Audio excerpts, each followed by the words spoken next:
जय गुरुदेव। एक बार परम पूज्य स्वामी जी महाराज ने सत्संग सुनाते हुए कहा, जो वचन सत्य हैं वह सत्य रहेंगे।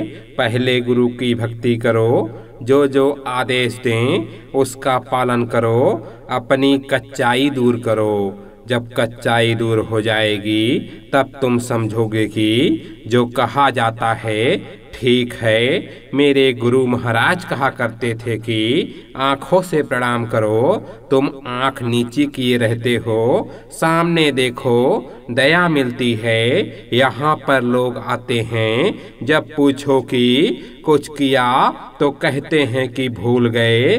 तो क्या किया आपने? आप तो कहते हो कि हम कर लेंगे, वहाँ जाकर क्या कर लोगे आप?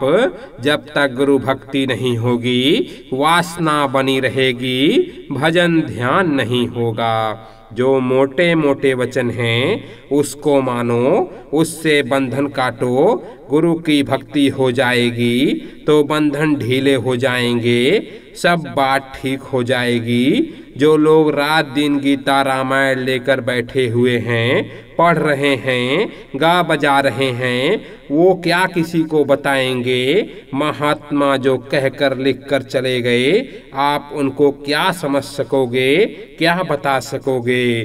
फकीरों की बात सत्य है, आप उसको उल्टा पुल्टा मत करो।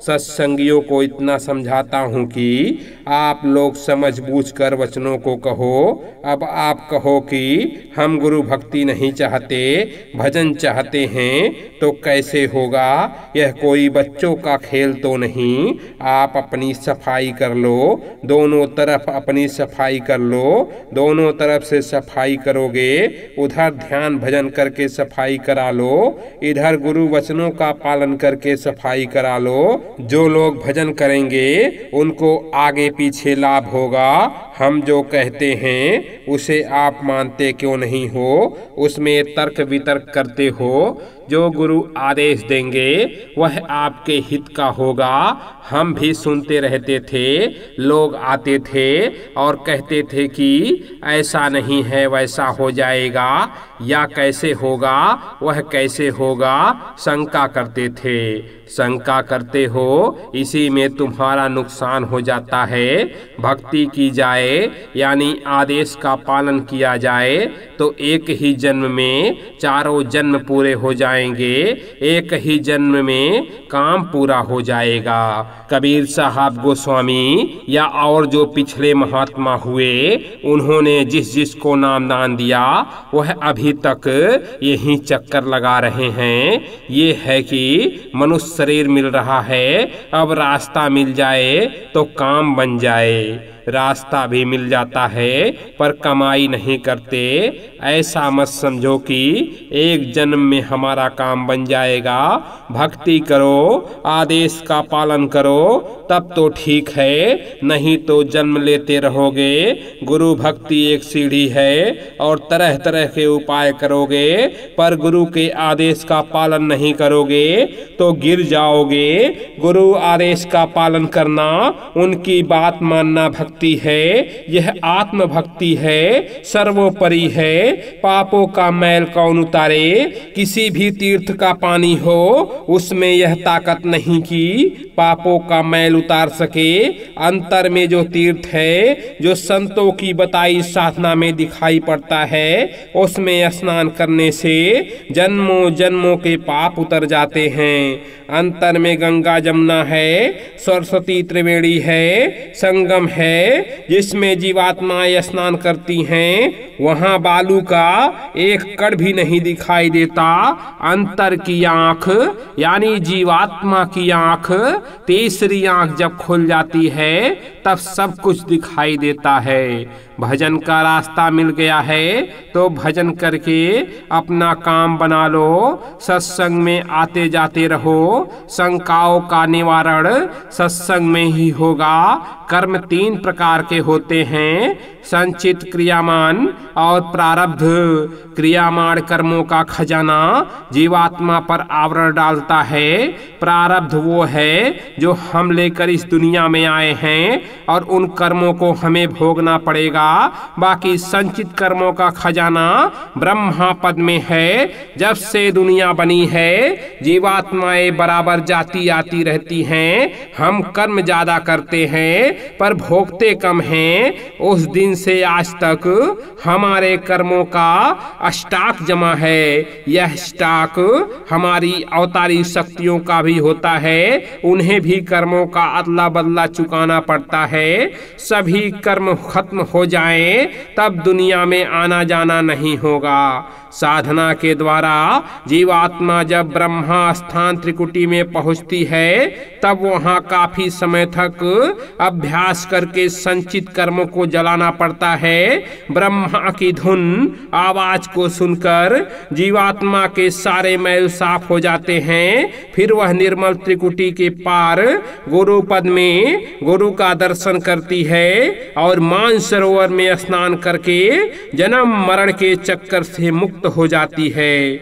आप समझते हो कि जहां भी जाओगे सब तरह के लोग आपको रास्ता बता देंगे, तो ऐसा नहीं है।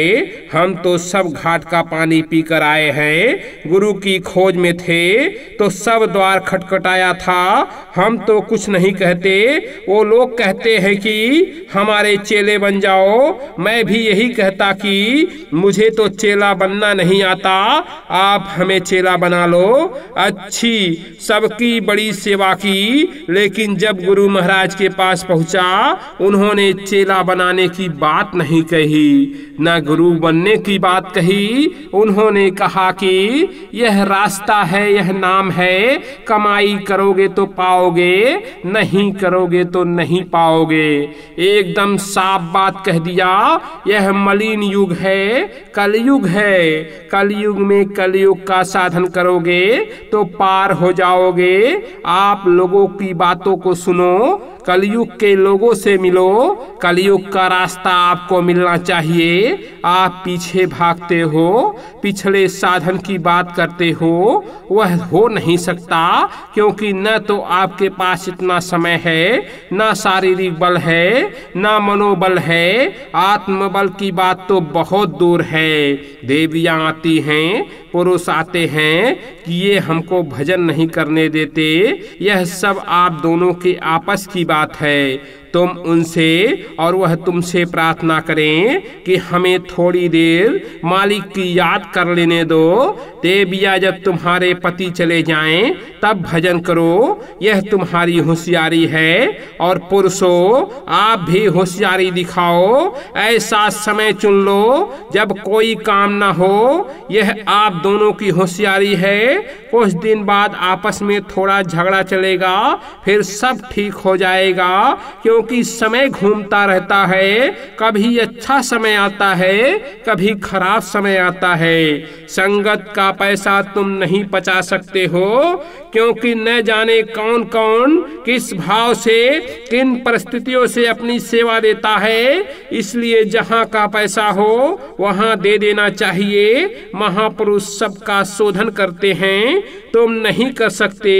एक तो संगत का पैसा कोई बचा नहीं सकता, दूसरे एक बार विश्वास उठ गया किसी पर से तो दोबारा से वो सेवा देने में हिचकिचाता जाएगा। जिससे जो कहा जाए उसको वैसा ही करना चाहिए। जय गुरुदेव।